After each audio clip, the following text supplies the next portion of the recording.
everybody, it's Brian with the Fuller Homestead. And Shane with a Low Dollar Blue Collar Homestead. Welcome to the Arkansas Homesteading Podcast. Today we've got an exciting interview with Jamie and Sean from In The Woods Homestead, and we're going to be talking about 3 things that you would do differently if you could go back and start your homestead over again. So I thought it'd be interesting for us to start first, and then we'll jump into the interview.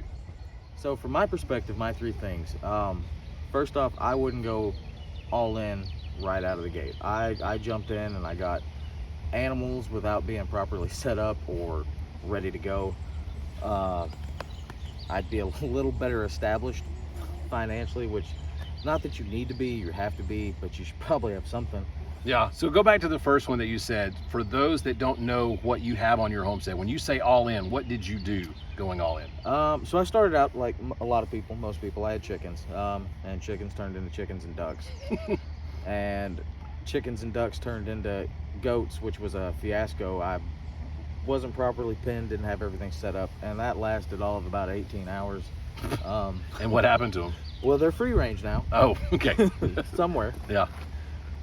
And then, I got a phone call from this guy that was like, hey, how do you feel about potbelly pigs? Sounds like a really neat guy. He was super nice. And next thing I know, I had, 3 potbelly pigs as well. Mm-hmm. Yeah. And then what happened to those? They're free range too? So anyways, yeah.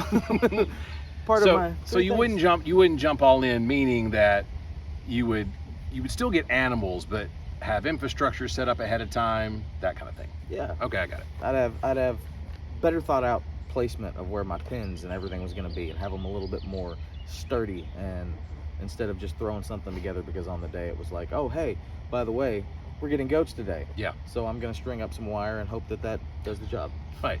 And some of it, I think you would agree, is a learning curve. Like you can prep for, let's say, pigs, and you think what you have, because this was the way it was with us, you can think you have what you need to keep them in until they're not in. And then, so some of it is learning, but. Same with goats though. Yeah. Had forgotten, I guess, how stubborn goats are, and how if you have an opening that big, they'll find out how to get a head that big through it. Yep. Yeah, it's pretty crazy. Okay, so not jumping right in, financial stuff you mentioned, right? So meaning that you would save before you started homesteading, or what do you mean? I mean, really that goes hand in hand with not jumping all in. I would have gone one thing at a time instead of doing everything all at once, because that's where it gets straining financially, because if you have time to build and set up and get established, and okay, well, I've got a coop and a pen for my chickens, and now I've got a cover, like a lean-to, and a pen for my pigs. Instead of doing it all at once, it's like, all right, I have to have this, Yep. And then next thing you know, you're a couple $100s in on lumber for structures that you don't have built yet or have thought out. Yeah, and at least on our place, I found that I wasn't, by doing so much, I wasn't great at any one of them, because I was constantly patching and fixing and trying to go in. So yeah, doing that, and then you don't have the money to do any of that stuff. No. And it's not, and I mean, let's be real too, it's not fair to yourself, but it's also not fair to the animals that you're in charge of. No, it's not. Because I mean, then they're ending up with shanties instead of structures that are actually sound and thought out, which, not that I'm the world's greatest carpenter anyways. Same. But I'm pretty decent if I put the time and effort into it. But if I'm rushing and I'm trying to get it there, then it's what they end up with. Okay, so what's your third one? I would do more with my garden. Really? I would absolutely do more of the garden. Okay, so tell for those that don't know what you've got as far as property, where you were going to put it, and then why would you have said I would have invested more into that rather than animals? Well, I've got 23 acres, and we only use probably a couple of that, and I really wanted to have a garden. I was really excited and stoked about doing it, and then I invested so much into my animals that just sort of fell on the back burner, and it's in the state that it's in now, where the plot's there, and that's about it. Okay, and you like gardening? Is this something you've done in the past? That's something we did growing up. We grew a lot of our own stuff. We had a lot of our own animals, so the concept of homesteading is not anything new to me. Doing it in an application in a real time with people who have never, I say people, with my wife and kids who didn't grow up like that, yeah, is a little different. Yeah, it's a little strange. Yeah. Because then you're forced to teach something that you've not thought about in application in 15, 20 years. Yep. And you don't know everything about it that you thought you knew. I think, and your kids are younger than mine, I think it's a lot easier, and somebody may disagree with me, I think it's a lot easier when you start from birth on and that's what your kids are raised in, that's what they know, and they can go through it, because you're right, kind of starting at middle school is tough, you know. That's kind of what we did. My youngest was in middle school when we started homesteading, and that is not something he'd ever done, not something he was ever interested in, and trying to get him active in that. I'm reminded of a time we went camping when my kids were younger, and my middle son looking at me and says, "Dad, you know we're not into this like you are, right?" And so that's kind of the way I feel about the homesteading deal for most of it. So I have to remember that too, because I want them involved, but I also have to remember that's not what they signed up for. Well, and that's, like you said, that's probably the worst, because you and I have kind of similar backgrounds with bushcraft and everything else. And my son, my daughter don't. Yep. And I guess that falls on me with that. But from where we lived, how we were living, it wasn't practical. It's not something that was brought up. It was like, oh, okay, well, we're gonna go and we're gonna do this. No, for a long time, you know, I lived in town, in city limits, and it wasn't until I got my property where it's at now, and then I was like, this is what I'm doing. I'm gonna do something with the land. And my son, you know, he's fixing to be in 7th grade, was like, you sure about that? There's a grocery store right over here. Anything we need, we'll go get it. But that's not the vision. No, I remember my youngest son, when he was talking about, I don't know why he was talking about future plans that day, but he said, you know, when I get older and I get my own place, I'm going to be like, and he mentioned his grandparents' names. And I said, well, why do you want to live like they do? And he goes, I just mean in town. So if you want to go to get a gallon of milk, you can do that and be back before the commercial breaks over. Like, now us, you know, we have to plan a trip into town, and we want to make sure, like my wife, while we were recording this, my wife called in because she was coming back to town and she wanted to know if I wanted anything, because we're not going back. Like it's just not feasible. And it's only 20-25 minutes, but still. Yeah, I get it. All right, so my 3 things. I think the same with you. I wouldn't have jumped in with as many animals, different type of animals, as I did. We, just to give you a horrible example, we had been here a month on this property, and we went to Tractor Supply. It was around my birthday at the end of July of 2022. We go to Tractor Supply to pick up something, and I look at the chicks that they had there, and I thought they were on sale because it was July and not a whole lot of people were buying chicks. And they had 60 left, and I bought them all. All 60. And I didn't have I had a coop, a frame of a coop, but I didn't have a door on the coop. I didn't have net roosting bars. Now granted, these were little chicks, so I'd made a little makeshift brooder in my shop, and then I worked on the coop. So it all kind of worked out, but that was stupid. It's kind of like what happened. You know, my mom, she called and was like, hey, this woman I work with, they've got chickens and ducks and all of this, and they went away for a vacation for, I don't know, a couple of weeks, and came back, and they had tons of chicks just all over the place. Wow. Hundreds. And they were like, we don't have the room for this, we don't know what to do, because they had 60, 70 birds, laying size, and now they've got their 70 birds and a couple of 100 chicks. Wow. And so my mom was the one that was like, hey, guess what? I know a guy. You're getting chickens. And I was like, okay, where? And so again, that was one of those really sporadic, like, okay, I've got to build a coop, I've got to build a pen, I've got to get something, because some of them were at that age where I'm gonna have them in totes with a heat lamp in the bathroom until I can put them outside. And it just, yeah, I think for me, Facebook Marketplace has been a wonderful thing and a curse, because that is where I will find somebody posting, hey, I've got these pigs for sale. And not even just Facebook Marketplace, Facebook groups that you're in. And so like we got onto the Arkansas pig farmers, I think, and that's where I found these pigs that someone was going to have up the road that they were getting rid of. It seemed like a great price. And I was like, well, I'm not ready for pigs. I wasn't thinking about having them until next spring, and I got them in that September before, and it turned out fine, but it just was a lot. So, okay, so the first thing was that, right? Not having as many different animals at one time. I would have focused on one and then gotten a handle on that. Right. Second thing, I think I would not have, I wouldn't have gone as much into trying to make it a business right up front. Like when we first moved here, It was really all about how can I make money, because I left one career and I was starting, this was going to be my career. But I think in hindsight, I wish I had built my way into it. Now, it turned out okay, but golly, I found myself working so hard.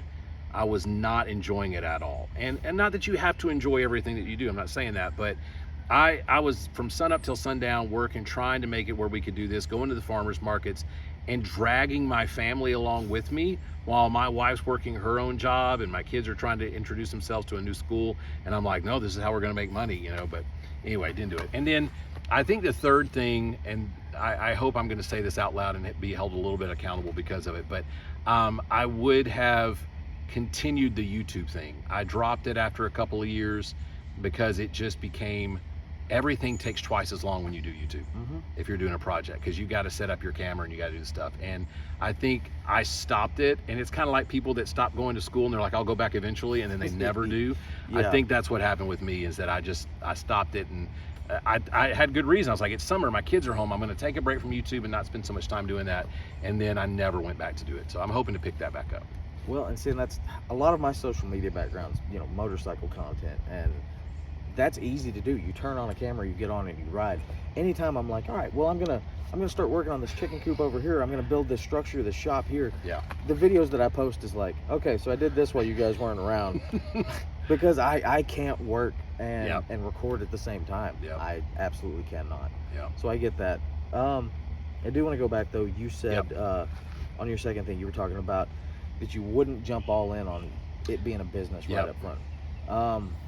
And that's, how did that work? Like, so you had the absolute mindset that this is what we're going to do. We're going to get animals. We're going to sell eggs, meat. We're a business. This so even before, life. even before we left, so like we were still in Texas, I filed for the LLC papers. I had gotten a logo developed. I had a Facebook group already done. Like, I was setting this all up, this structure to be, hey, this is what I'm doing. Now, I say I wouldn't have jumped all in. It was something I had to do because I didn't have a job, right? Like, I was like, I've got to make money. This is how we're going to make money. So I'm walking this fine line of saying I would have done it differently, but realized at the time that was really my only option because I had no other option. Yeah. So when we moved here for the first 6 months, I think it was 6 months. Yeah, from June until nearly just it was November when I got hired at Lowe's. But anyway, from June when we got here until I went to work at Lowe's in November, I was all in. I was here 24/7. I was shooting videos. I was doing them 3 days a week. I was doing Monday, Wednesday, Friday, releasing a YouTube video. Right. And so it was constant.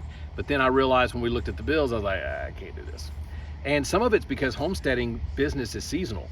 I'm not selling pig at the farmer's market in the winter and fall because it's not open. And I had no customer base.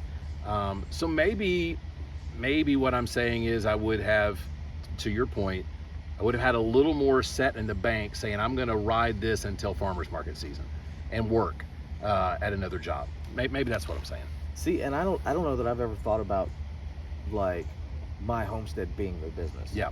For me, it was more of, I've got this land it's in my family, you know, it's mine to use. I want to do something with it. I don't want it to go to waste. And then, man, just going through the grocery store and buying food and being like, looking at your wallet afterwards and there's got to be a way to cut this down. Yeah.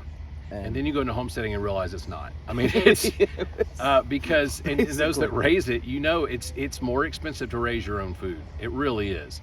For a while. Yeah. At some point, there's got to be a return, right? Like, has to be.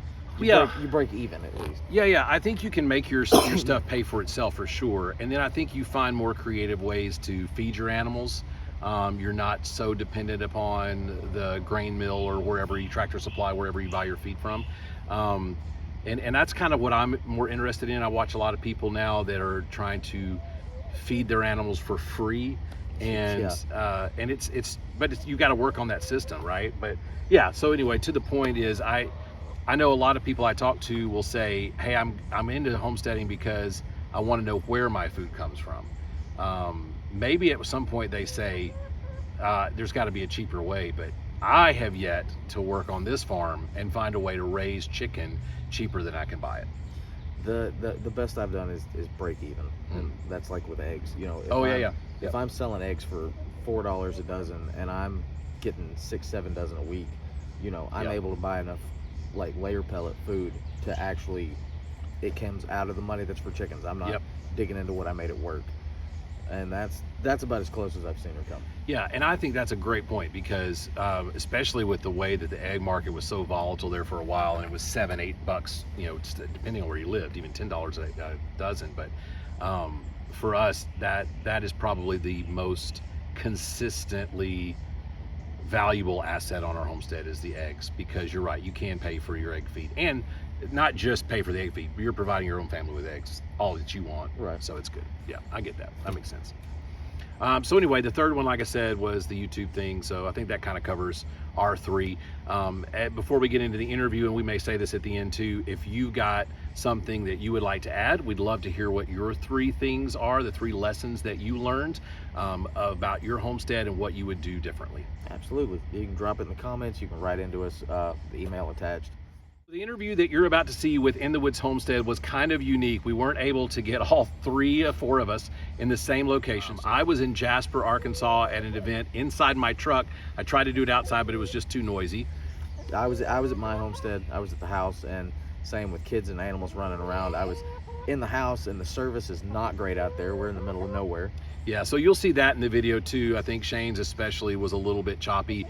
Sean and Jamie, who you're going to meet here in a little bit, they also were at a work site because they work off their homestead, and it was a little sketchy out there as well. And then I'm going to put all the blame on me. As we were setting this up, I should have had the settings different where all three of us could be seen the whole time, but I didn't. So you're only going to see the people that were speaking, and we'll get better with that. So without further ado, here's the interview with In The Woods Homestead. All right, we've got Sean and Jamie from In The Woods Homestead here on the Arkansas Homesteading Podcast. Thanks for joining us, guys.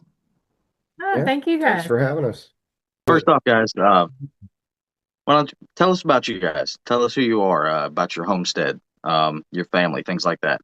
Well, we are a little bit west of Hot Springs, and we have about 17 acres in what looks like just woods, but if you look closely, it's more of like a housing area.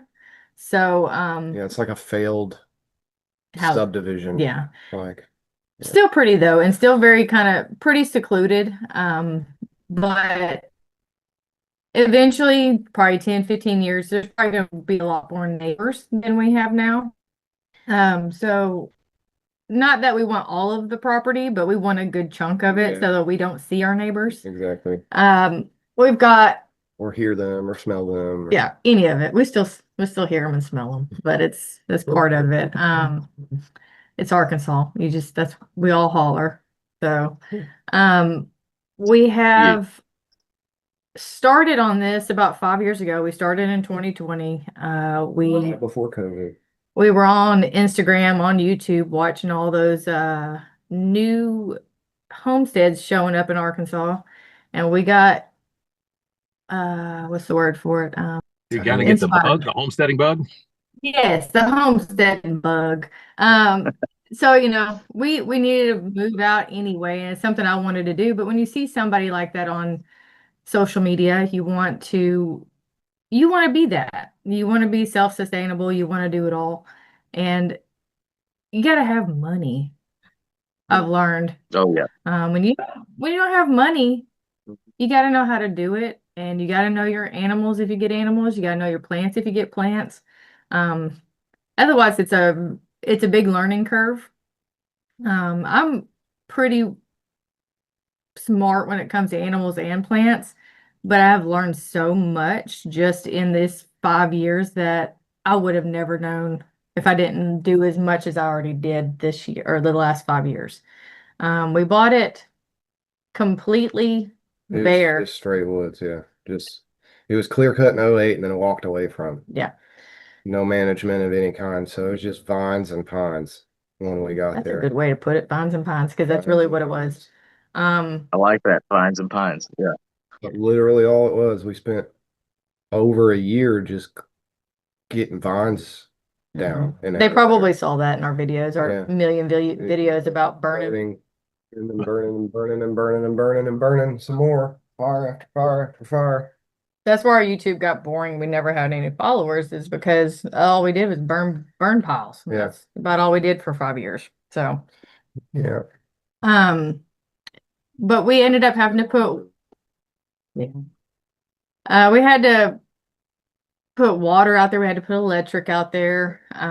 We had to get an address. And that's a lot of things that people don't know when they buy bare land like that. You have to get an address.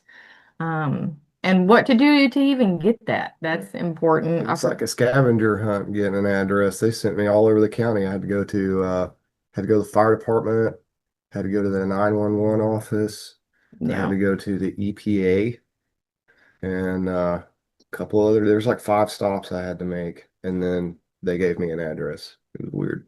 Yeah. And then it didn't show up on GPS for like a couple years. Yeah, like 3 years. So that didn't help anything.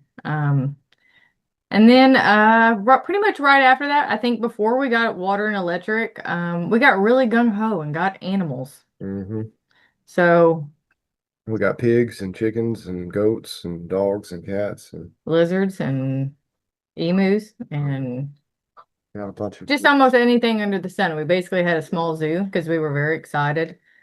And yeah. So And so you guys moved out there on this Vines and Pines, and so where did you live?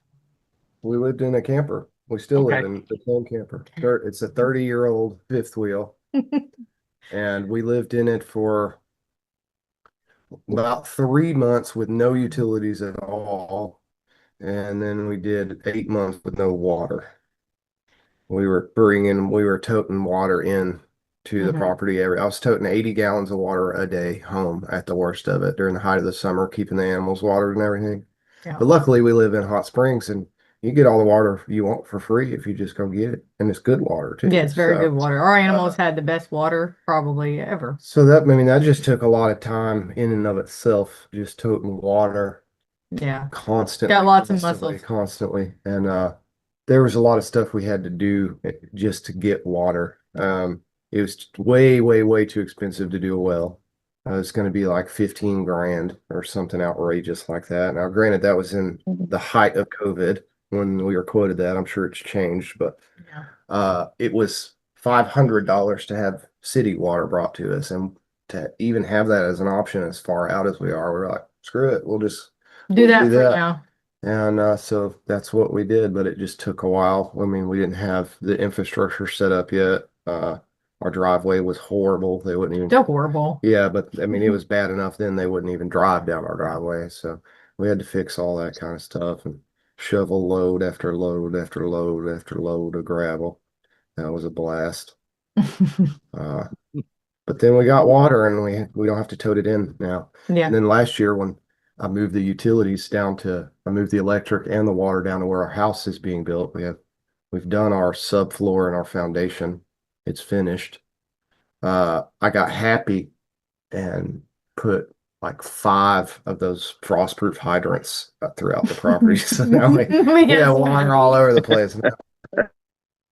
We're always driving over hoses and everything else now, but we got water. We don't have to even go 10 feet to get water. So Totally get that. And I after hauling 5 gallon buckets all over to like you're talking about with the pigs and the rabbits and whatever, just everywhere.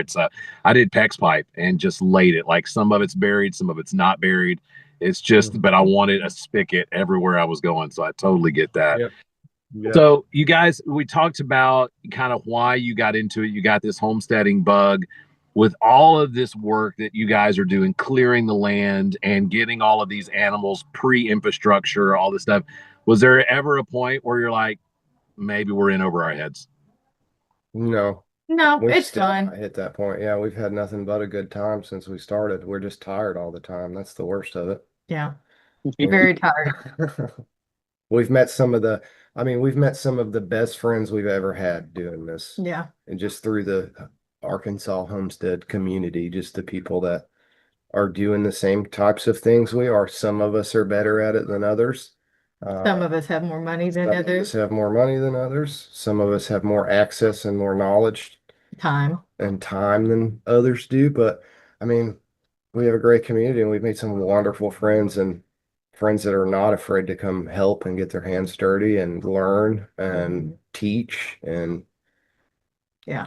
commune, just all the way around. So it's been nothing but nothing but a good time. There's Yeah. stress for sure. Lots There's of that. lots of it, but as long as you can healthily manage your stress, then we're good. I just know a lot of it is just part of it is growing pains. You're not going to get, and like I said, unless you have money to start out with. So if you move here from somewhere that it costs a lot more to live and you sell your house and you buy a big piece of property and you have a barn and you have tractors and you have land, it's easy. That's easy. But if you are born and raised in Arkansas and you have just don't have that money or the financial stability for that, then it's going to be a lot harder. It's going to be a lot more work. It's going to take a lot more time. Especially if you didn't grow up doing it. If you Yeah. didn't grow up gardening with your grandparents or your parents, Hmm. or just not around that environment at all. It's Yeah. really, there's a huge learning curve. But if you're, I don't know, for us it's been relatively easy as far as just doing it. Yeah. If we don't know, we learn, and we enjoy learning. Especially when it comes to providing for ourselves and being less dependent and Yeah. consuming less of what there is out there to consume. Just consumerism in general. And we didn't go over this maybe with your intro about where your current setup is, but regardless of your background, I mean, you guys aren't on the homestead full time, are you? No. No, we're out there full time. Well, we are there full time. That's where we live. We live there, but we do work all the time. work. Gotcha. That's what I was meaning. Yeah. Yeah. Like today, we're on a job site. Yeah. So Yeah. I've not had a day off since November, aside from our vacation that we took in February. yeah. And Jamie and I talked about this yesterday, that it is sometimes frustrating, I think, when you got your tunnel of vision is YouTube and Instagram, and you see the pretty and you see the extra land or whatever, the money, however you want to put it, and you're like, man, if that's where we're supposed to go? Like, at least for me, I can get caught up into that, and I'm working off of property as well, then going back, and as Shane was saying, I've got all these visions in my head of what it should be and where it needs to be, and it can be really frustrating. And so what I love about meeting homesteaders all across this state is that there are so many more of us that are doing this, that we've got jobs off property, but we love the lifestyle. We love what it can bring for our health, our mental well-being, the community, and it's all worth it. So getting that story out there, that there's more of us doing this than aren't, is such a huge deal for me. Yeah, it was a misconception that you can just homestead and then you don't have to work anymore. I don't know. I mean, I don't know why or how that became a Because thing that's for what people you to expect, but it's not because people really they want that. yeah. We all want that. Nobody wants to Oh, go to their absolutely. 9 to 5 job. I don't want to sit behind a computer all day. He doesn't want to have to do flooring at 8 o'clock at night. Yeah. There's not, or on a Saturday morning instead of getting to have coffee and going out to my chickens. Of course, I would love to do that. But until you are financially stable to do that in this economy, then that's not going to You happen gotta have a job. I mean, if you unless you were born into something, and that's different. I mean, you're grateful and blessed if that happens, but if you don't, you gotta work really hard for it. That means being tired all the time. Ooh, All the time. all the time. Yeah, perpetual tiredness, but it's worth it. I mean, Yeah. it's worth it. Totally worth it. I would rather be doing what I'm doing. My favorite thing in the world is to be at home working on stuff for me and us. That's my favorite thing in the world. I'd rather be doing that than anything. But Yeah. it costs money to do that. Lumber costs money. We do have a wood mill though. Yeah. So Gas for the mill costs money. Blades cost money. Everything costs money.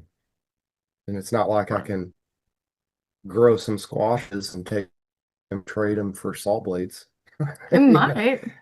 Yeah. Depends on how many you got. Who's got a salt blade for my saw? You know what I mean? It doesn't work that way. There is a guy with a saw down the road. Yeah, but it's not my saw. It's a different saw. Totally This get is that. bigger. That being said, though, with being tired, getting home every day, what's your favorite part about homesteading? Like, what is it that really drives you, that brings you in, that you just super enjoy about it? Well, I love my animals. I love being outside. I love growing Let stuff. him lie to you I and do. tell you, I no, don't like my goats, but I like my animals. I hate the goats. I hate them. Amen to that. Oh But my I God. love the pigs. I love the chickens. I love Yeah. the dogs, yeah.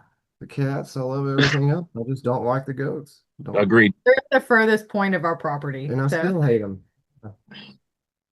They suck. Do y'all have milk goats or do you have meat goats? They are technically dairy goats, but we don't have a billy. I'm not trying to do that right now. Yeah. I don't have time for this. I don't want to have to milk a goat every single day. Like, well, these goats, we have one that's super friendly. The other two are, not at all. well, no. To you. To me, they're friendly, but they're also buttholes. They're mean. And so not to me, but to the other goat. And so like this morning, I just threw their food a little bit harder at the one that was being a butthole. So I was just like, oh yeah, you're gonna keep being that way. This is what you get. Here, eat this. Get pelted. Get pelted with some pellets. But no, they I love the animals. We're gonna put a visual. I'm more of like a Snow White in the morning. I'm like, have some food. I love you. Yeah. I'm not a morning. He's not a morning person. Also, you need to be a morning person if you're going to be a homesteader. Yeah, you do. Those goats are going to wake you up first thing in the morning. But no, personally for me, I just like having the peace of mind of being able to wake up in the morning and know that I can provide for myself. It's not even about the goats. It's not about I do love those things, but right this moment, it's more of It's our safe space. It's our space. yeah, but we can do whatever. with our animals and stuff, it's more of a pain. It's more of a pain right now because we don't have a house. We don't have, Yeah, critters living better than we are. they are. And so that part, I wish I would have waited a little bit longer before I did that. But for me, I just want to know, homesteading to me is knowing what you can eat off of your land and how you can sustain your life without outside input. If you know how, you can do it. Mhm. If you know what to eat, if you know how to cultivate things, how to raise animals for food, I like knowing how and being confident that I know how. Right. So even if it's just a learning thing, that's perfectly fine. So I personally think if you want to start homesteading, start at somebody else's homestead first. And if anybody wants to volunteer, we have one. We just need help that anybody wants and they want to learn. Come on with it. I will help you, and we won't judge you. I won't make fun of you of how you feed the animals or anything. Yeah. Just come on. We're going to learn together. I love it. So I want to come back to that because you've alluded a couple of times to things that you wish you had done differently. And so that's kind of our theme for this week's podcast is to go over and talk about 3 things that you wish you knew then or you would do differently some. So we'll come back to that. But I love what you said about, we love the animals, we love all that stuff, and it's your safe place. I don't know how many times at 3:30 in the morning when I'm going out to feed all the animals with a headlamp because I've got to get to work, that I look around and I just feel, I don't know if it's a sense of peace or whatever and I don't think doom and gloom, like, man, if everything goes down, I'll be okay and I can hoard up here. But there is something about like, man, I've got rabbits over there. Like I've got meat that I can produce and I've got goats that do have milk that if I wanted to milk them all the time I could, or I can grow vegetables. Like there is something about that is just it energizes me. And I never would have thought that because that's not my background. My background is not like Sean was saying. I didn't grow up gardening with my grandparents and learning all these skills. It's stuff that I've had to learn. So anyway, I love that you brought that up because I feel a lot of the same way in the mornings. So let's go into those three things, the three things that you would do differently if you could start all over. I would hold off on getting critters for sure. For sure. Knowing that we were building a house, if you got buy a house and you're homesteading and you already have a structure to live in, you're not doing it out of camper, then yeah, maybe getting animals is what you should do. But for us, we definitely should have waited. Although they have helped us. Yes, they do help, but I wish I would have done more research on animals, the certain kinds, and like their necessities and husbandry of the animals, because I learned a lot. And in some of our videos, you see where we've had goats that got sick, animals that's gotten sick. And a lot of it comes from how you're taking care of your animals and where you're getting your animals from. Yeah. So if like we got a few goats from a homestead that was pretty picture perfect, but almost every goat we got from them passed away. They were all ill, yeah. And so we still have one that is She's ill. she's ill, but I mean we love her, we take care of her. She's got some arthritis in her knees and stuff. So she has big old knobby knees. She's cute as pie. She's our sweet one. But we had one that went down from something called like goat polio. And that, if anybody ever gets to watch one of our videos and want to learn something, that one will either make or break you on homesteading Getting goats. or getting goats, should I say. But I that didn't even realize that was part a of it. thing. Goat polio. A lot of people don't. It's a strange thing. They call it polio, but it's really It's not not polio. polio. It's essentially a vitamin B deficiency. Okay. And it messes their rumen up, and their rumen is, if that goes out of whack, the whole goat goes out of whack. It's really pretty. It's pretty wild. It was 12 days of madness is what it was. And it was all because they got just a little too cold because we had a really Cold. we had a really bad cold snap, got 2 foot of snow on the ground and wasn't really expecting it to be that bad. Right. Which is another reason why we should have really waited before getting animals because we didn't have a barn. We were making shelters out of pallets and stuff. And which during the summertime's fine, but when you get 2 feet of snow on the ground, that ain't that ain't good for them. You know what I mean? Pigs don't mind. They're easy, but the goats take a little more finesse to take care of. Yeah. And they get out and they eat a lot of Yeah. things that they're not supposed to. So, It's another thing you would change or do different. do different. Besides the animals, I've said it too many times already, but it's the financial Yeah. stability at first. Going into it with a little money in your pocket's not a bad idea. Yeah, save up some money, or like I said, if you live out of town, you want to move to Arkansas and do it, great.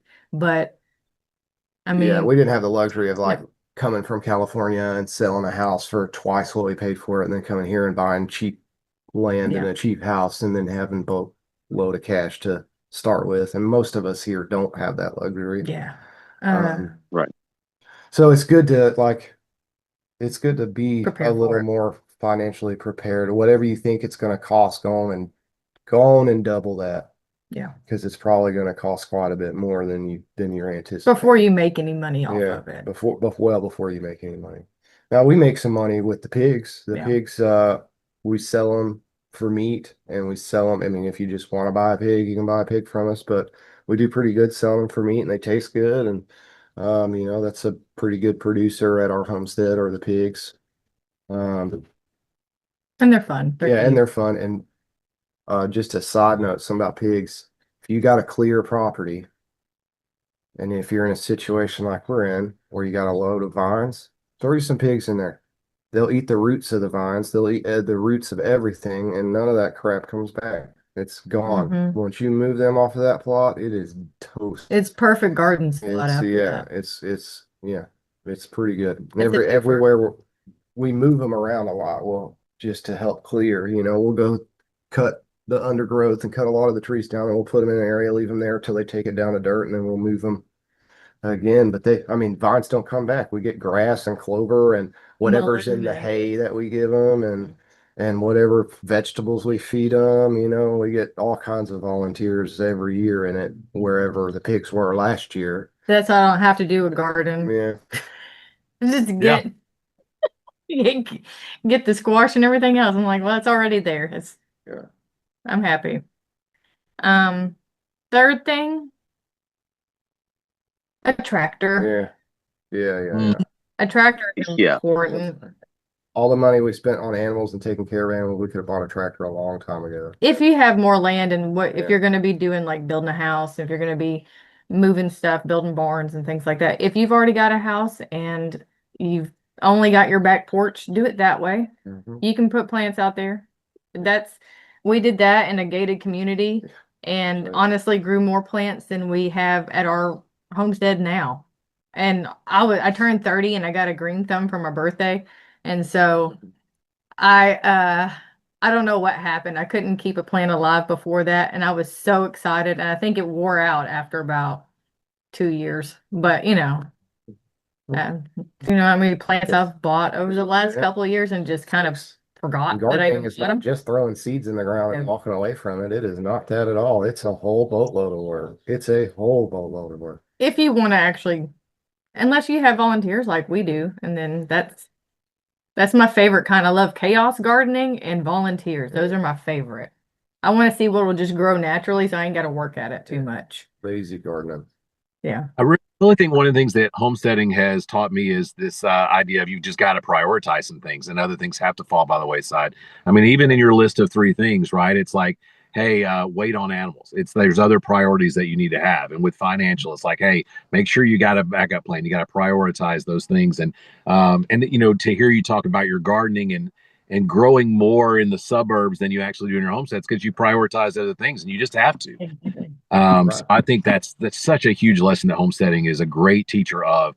And then learning like the pigs thing, like pigs are my favorite animal too, Sean. Like I love the pigs for those same reasons, clearing stuff. It's neat to see where they were and like, oh look, they ate tomatoes apparently because I've got tomato plants coming. Yeah. One year we had like 50 cucumber plants just pop up. We had cucumbers for days. And last year we had These weird. gourds, Well, there were decorative, squash. They were decorative squash. yes. Kind of. They weren't like an edible.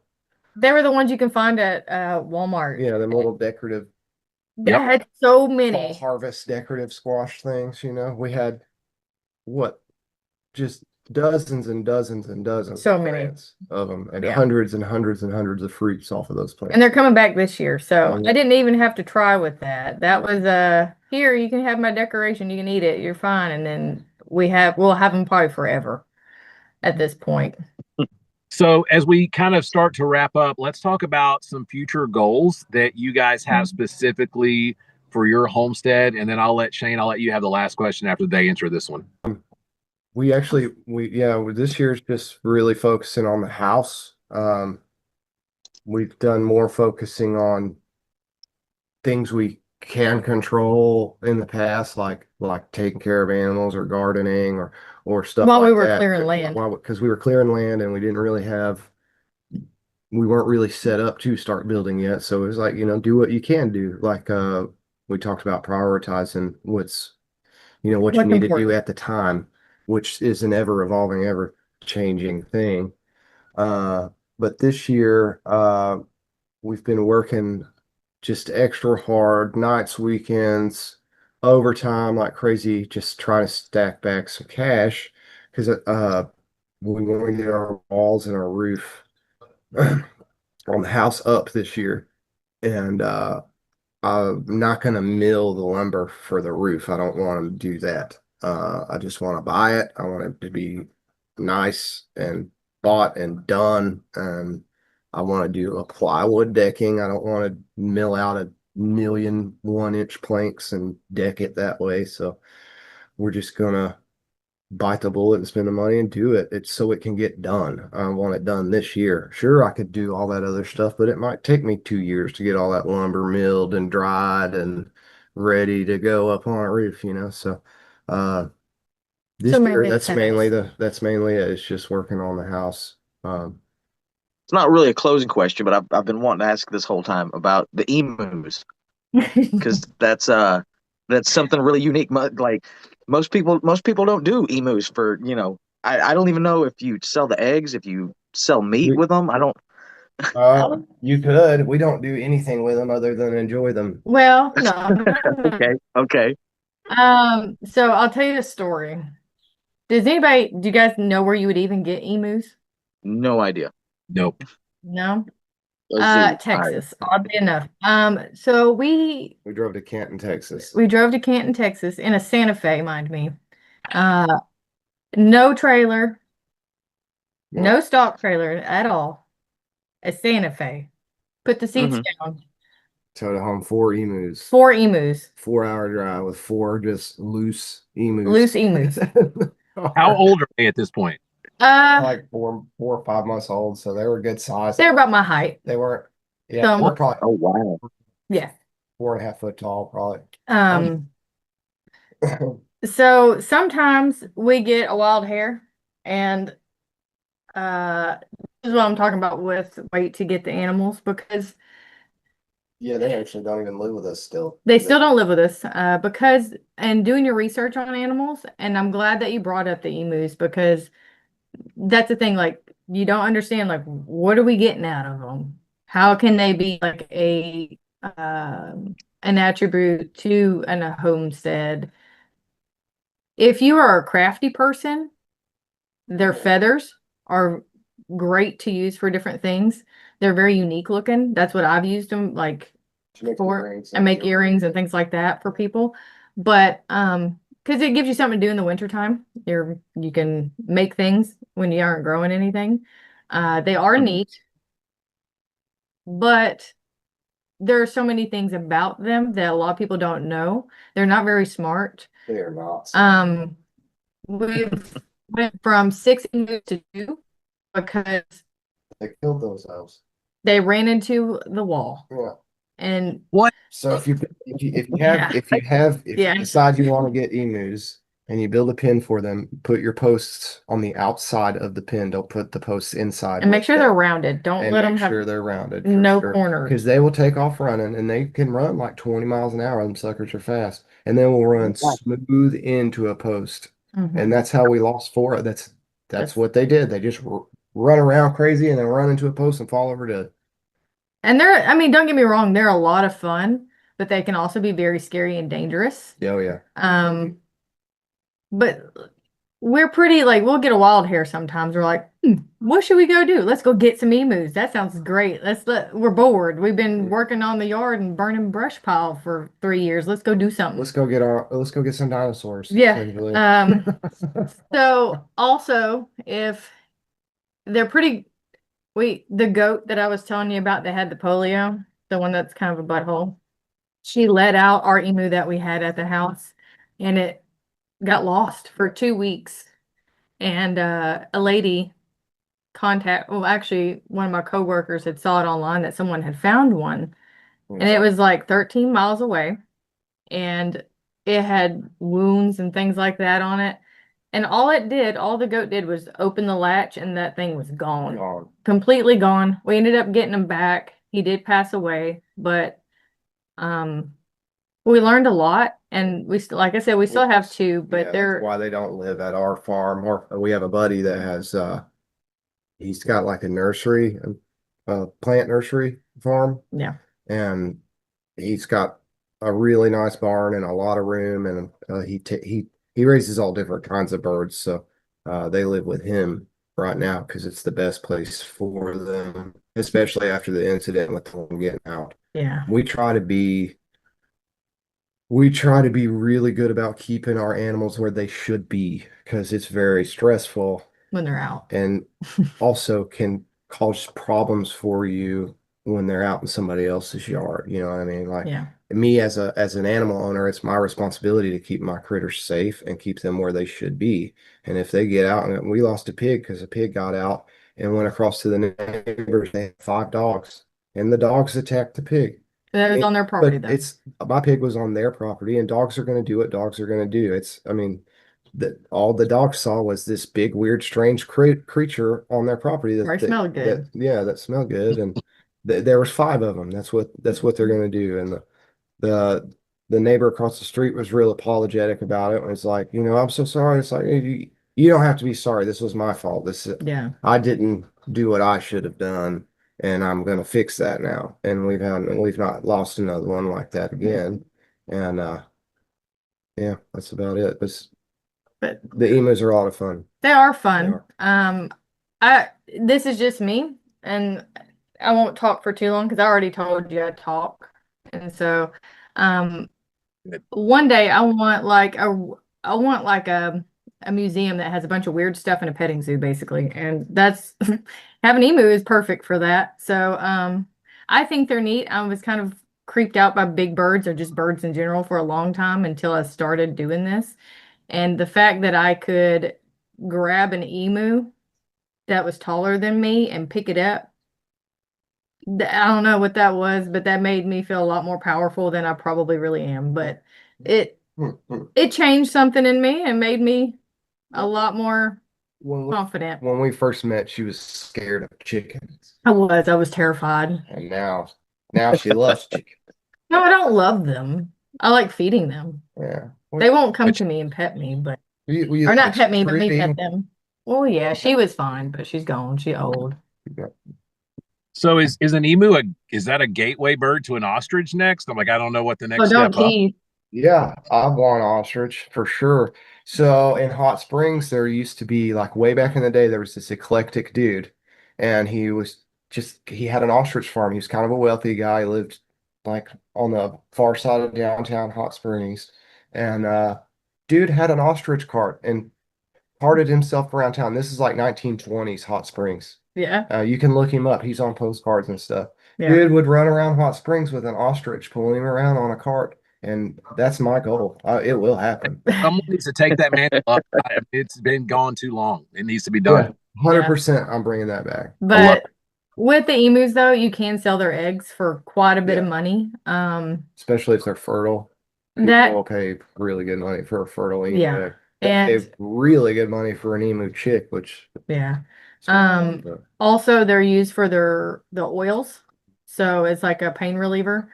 And so there are ways to use them for your homestead, not just as a funny little bird that runs around your they're house. supposed to But be really good meat production birds too. They're supposed to taste really well. There was like in the late 80s, early 90s, there was like this whole movement of emu farms. Uh, it was a kind of a big thing. I remember I was young, but I do remember it. I remember seeing emu burgers and emu meat for sale and stuff, and Mhm. that kind of went away. It just kind of disappeared. But emus are kind of making a comeback. There's a lot of people. I mean, get on Craigslist. I guarantee you there's an emu for sale on Craigslist somewhere right now. if they can catch them. Yeah. I do remember the emu boom that you mentioned. Like everybody did, and I don't know if it's like baseball cards in the '90s and the market just got flooded with them or what. But everybody was opening one because they thought they could get rich quick with them, and Yeah. it died. Hey, I hate to kind of cut this short, but I've got a thing that I've got to be at in a second. So I want everyone to be able to know where they can keep up with you guys, whether it's social media or if you've got a website or things that you're doing, if you're doing any classes or anything like that. So where can people find more about you guys? Mainly Instagram.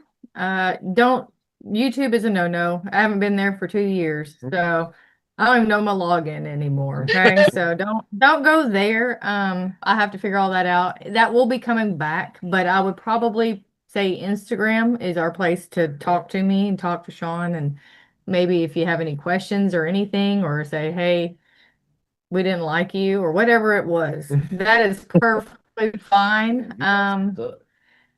So Instagram, yes.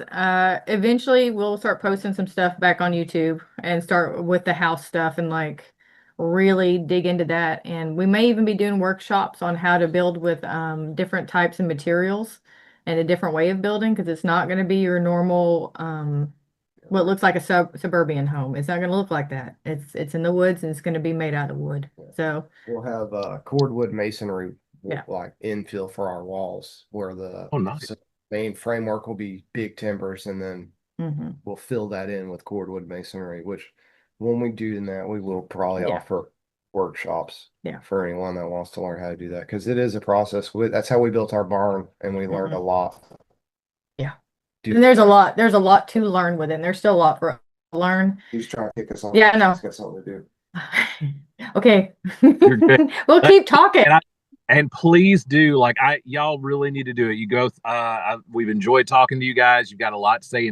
And what I love is that you're so willing to be able to pass this knowledge on to other people, like when you learn stuff. And that's what I think is Absolutely. one of the great things about this homesteading community, is being able to share that knowledge. So I thank you so much for your time. Thanks for being on the Arkansas Homesteading Podcast. Shane, did you have any final words? No, absolutely. You guys have been a joy to talk to. I've loved listening to you and learning that I may or may not want emus now. That's been fun. You can come visit ours. Yeah, link up with us, and we'll get together and take you out to where ours are and introduce you to them. Guys, thanks for joining us for the Arkansas Homesteading Podcast. Listen, we're all about unique stories of people that are out here doing it. And if you'd like to share your story, if you'd love to be on the show with us, then comment below. Reach out to us in our links in the link tree, where you can find our personal channels. That's going to do it for this episode. Have a great time homesteading in the natural state, the natural way.